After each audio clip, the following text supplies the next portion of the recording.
Good evening, everyone. I'm Chief Meteorologist Chris Holcomb from the 11Alive Weather Impact Team, and we do have an 11Alive Weather Impact Alert that is going to be in effect for Thursday and Friday this week, and that is all because of this Tropical Storm Francine in the Gulf of Mexico. I know you're thinking of this being way out in the Gulf over near Mexico. Why would we have to have a weather impact alert for this? Well, it's because the system is going to be moving north and east and most likely making landfall on Wednesday, potentially as a Category 2 hurricane, and then the remnants of the system will move up to the north inland. We'll be on the right-hand side of that track where we could see some impacts with rain, the potential for some wind gusts, as well as monitoring the potential for some severe weather. So let's break down what's happening out there right now with this storm. We'll zoom in a little bit tighter, and you can see that it is looking pretty well organized here. You can see a lot of the convection around the storm right there, around that center of circulation.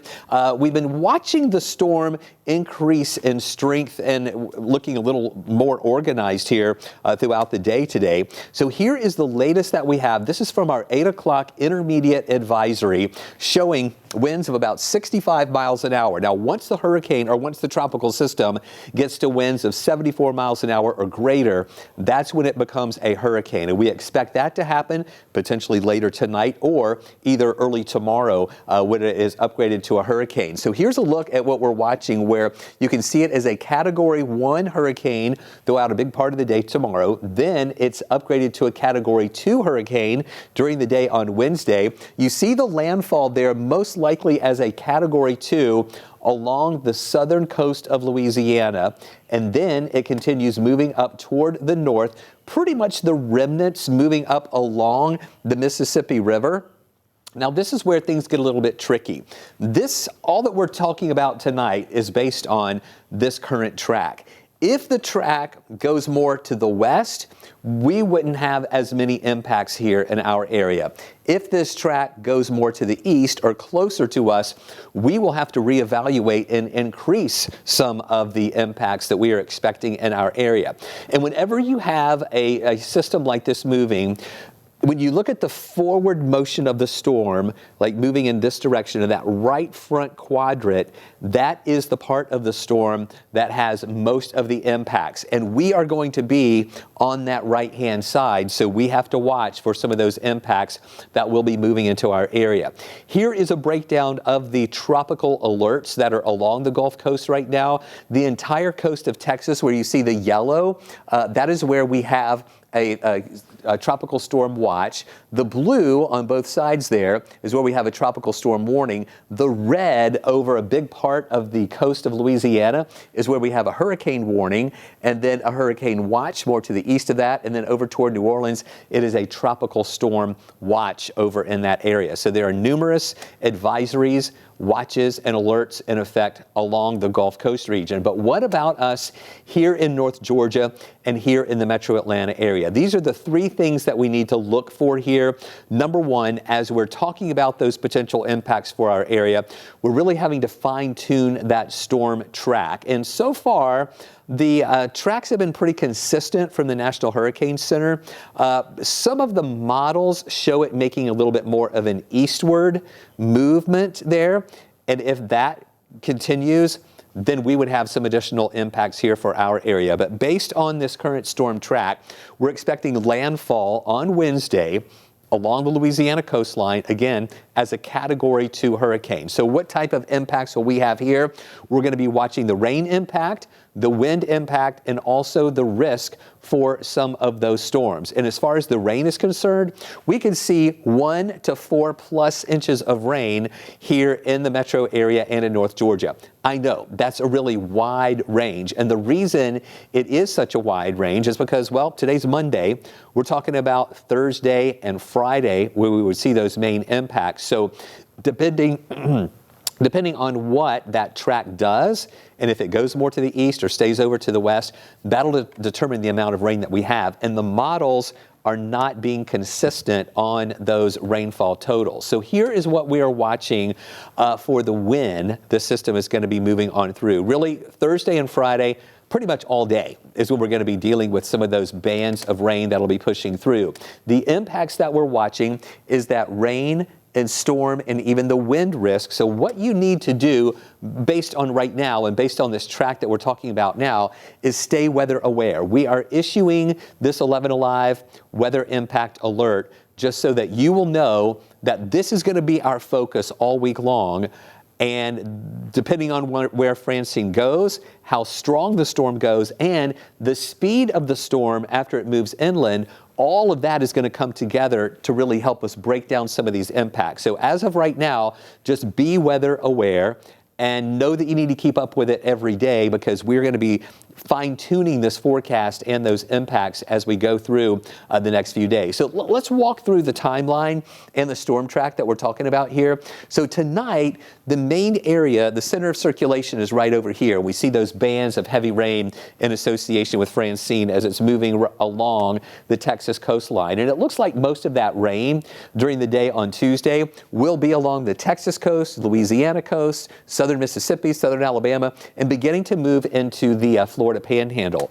On Wednesday, the bulk of that rain stays to the west and also to the south of us. But notice here in Atlanta, we will have clouds increasing during the day on Wednesday, but we don't really expect any rain to come in here on Wednesday. But that will be over the Gulf Coast region, then extending northward up through Louisiana into Mississippi and parts of southwestern Alabama. But here's the core of that heaviest rain as it's making landfall here during the afternoon hours on your Wednesday there in Louisiana. Now, I want you to watch this part of that main rain shield. That starts pushing into our area during the day on Thursday. So what you got here, here's the core of the storm moving up pretty much the Mississippi River based on this track that we have right now. That's where we have the heaviest rain and the strongest winds. But still, on this right-hand side, that's when we see this rain shield moving in. And just look at the flow around this. It's a counterclockwise flow. That flow around this just ushering in all of this tropical Gulf moisture, pushing it up into our area. And we're going to see a pretty good coverage of rain here during the day on Thursday. Then on Friday, the storm moves rather slowly up to the north here, and as it does, it keeps feeding in all of that moisture. So we're going to see more rain during the day on Friday, as well as a storm risk and as well as some of those gusty winds.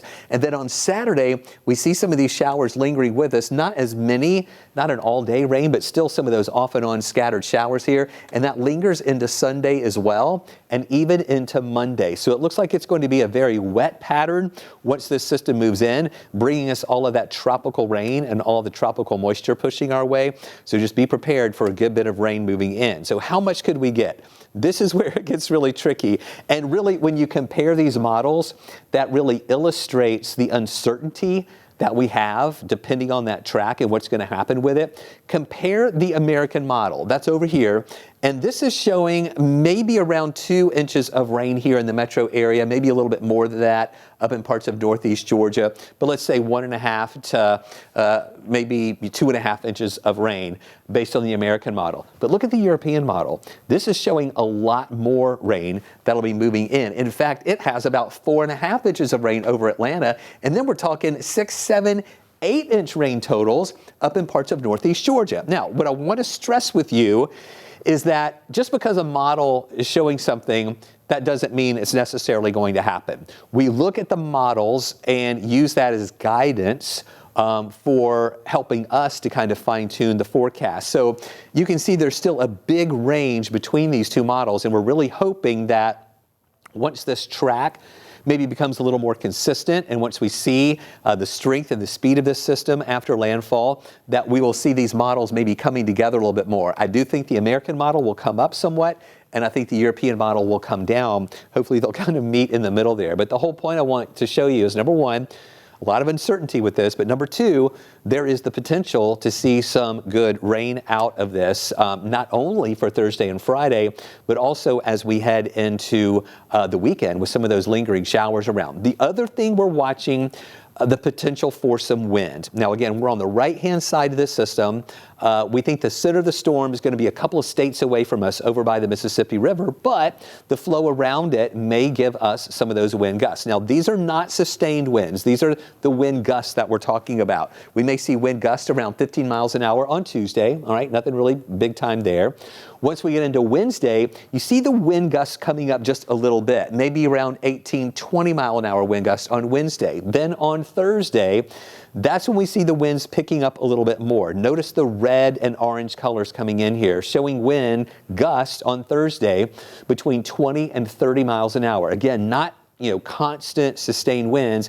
It's just going to be rather breezy during the day, and then some of these gusts will be higher. But notice back into Alabama where we get into the reds and purples, that's where those wind gusts are going to be stronger there. Now, whether or not this is strong enough to give us any widespread power outages, I don't really think that we're going to have that, but still a rather blustery day here during the day on your Thursday as well as on Friday. We're also watching the severe weather threat. On Tuesday, notice that little bit of dark green right down here in southern Louisiana. The storm is still going to be way over here, but in that quadrant, that right front quadrant, that's where we have to watch for some of the outer bands as they move in over the land to give the potential for some storms there. On Wednesday, it becomes a level 2 of 5 risk near New Orleans, and then up to Jackson, the level 1 of 5 risk. Now, we don't have any risk for us for Wednesday, but what we are going to be watching, again, if this storm moves up pretty much the Mississippi River on that right-hand side, we'll see if we get maybe a level 1 risk that moves into our area for Thursday and on Friday. It's really difficult when you're talking about a landfalling tropical system. Sometimes we look at different ingredients for severe weather, like CAPE and the shear and all that stuff. But with a landfalling tropical system, sometimes you get these bands that move in, these outer bands, almost like that pinwheel effect. And as those bands come in over land, it can develop some rotation there, and sometimes we can see some tornado warnings. So those are all the things that we're going to be monitoring there. So here's your forecast track for tonight. We're fine. Tomorrow is really going to be a nice day. We're going to see generally partly cloudy skies, temperatures that'll be around 87 degrees. Here you see on Wednesday, the cloud cover is increasing during the day Wednesday, but we think the rain will stay away.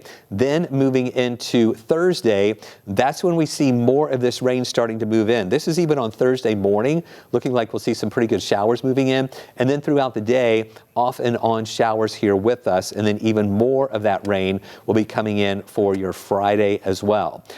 There are some other systems that we need to watch. This, of course, is Francine over in the Gulf near the Texas and Louisiana coastline there. But I want to take you out into the middle Atlantic. There are a couple of other systems we're watching. The one in orange here you see more in the central Atlantic has about a 40% chance of developing. We've been watching those percentages actually come down a little bit. It's becoming a little less organized. But the one in red out closer to the coast of Africa has a 30% chance of developing into a named system over the next 2 days, 70% chance over the next 7 days. So that's going to be one to watch. As of right now, the models try to curve it away. So summing up here in your 7-day outlook, we do have that weather impact alert for Thursday and Friday. Tuesday, Wednesday look good. Showers, a few storms rolling in on Thursday and Friday. For that weather impact alert, those are the days we think the weather impacts will be the highest. But still, we're going to see some of those scattered showers into the weekend and next week as those temperatures move back into the lower 80s here for our area. So let's wrap it up here by showing you again another look at this tropical satellite and another look at that forecast track from the National Hurricane Center. And you can see here the circulation around that center, that counterclockwise flow around that swirl of clouds and convection that you see there nearing the southern part of Texas. And then here's the track showing again this, the tropical storm watch in effect along the Texas coast. Then you have tropical storm warnings and hurricane warnings there along the Louisiana coastline. There is when we expect landfall Wednesday, most likely in the afternoon hours on the coast of Louisiana, and then watching those remnants, the center of the circulation there. Now, when I'm talking about the storm's impacts, and we're tracking this, we're talking about tracking that center of circulation, which is what we think would move up along the Mississippi River. But we know the impacts go well beyond that center of circulation and even well beyond the cone of uncertainty here. So we're on the right-hand side, so we'll be watching for that rain, for that wind, and also the storm risk heading into Thursday and on Friday. Right now, we think the rain is going to be the main impacts that we'll be dealing with on those days, but also watching for the wind and the storm risk as well. Stay with us. We'll talk more about this coming up tonight on 11 Alive News and also complete coverage on 11alive.com.